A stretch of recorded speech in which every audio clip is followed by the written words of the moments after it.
کیا آپ خدا کے پروٹوکول سے واقف ہیں؟ Are you aware of God's protocol? یسوع نے اسے کہا کہ راہ اور حق اور زندگی میں کوئی میرے وسیلہ کے بغیر باپ کے پاس نہیں آتا۔ یوحنا کی انجیل 14واں باب 6 آیت۔ خداوند یسوع مسیح کی سلامتی ہمیشہ آپ پر قائم رہے۔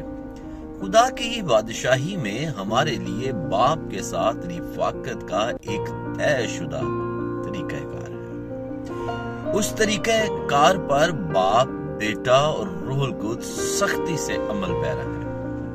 وہ ہر اس شخص سے بھی توقع کرتے ہیں جو اس بادشاہی کا حصے دار بننا چاہتا ہے کہ وہ اس پروٹوکول پر عمل کرے۔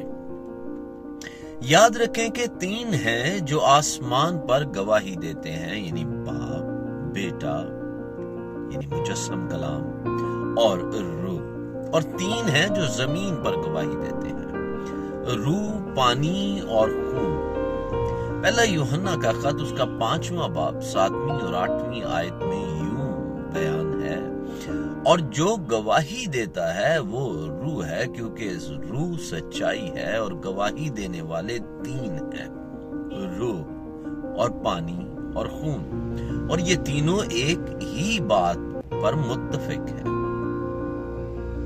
پیارے عزیز، خدا کے پروٹوکول کو جاننا آپ کی نجات سے لطف اندوز ہونے کا آغاز ہے، اور وہ یہی چاہتا ہے کہ بادشاہی کے فرزند پوری دنیا کو یہ بتائیں اور سکھائیں۔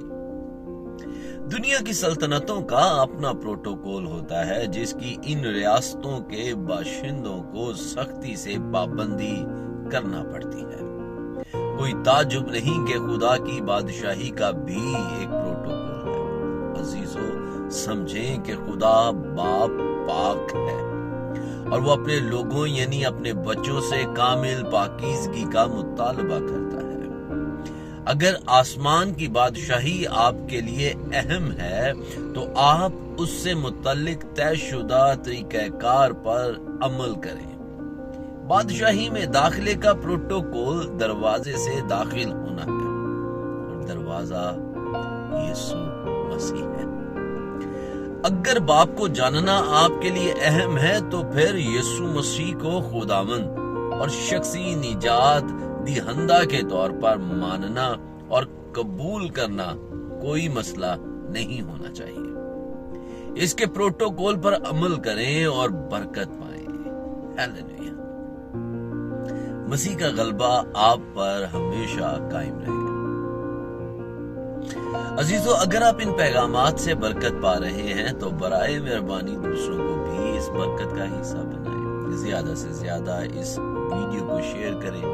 یوٹیوب چینل پاسٹر انیس جاوید کو لائک، سبسکرائب اور شیئر کریں تاکہ میکسیمم لوگوں تک خدا کا یہ کلام پہنچتا رہے اور وہ خدا کے وعدوں کو جان پائیں۔ آپ اپنی دعائیہ درخواست اور اپنی رائے بھی ضرور ہمیں بھیجیں۔ God bless you.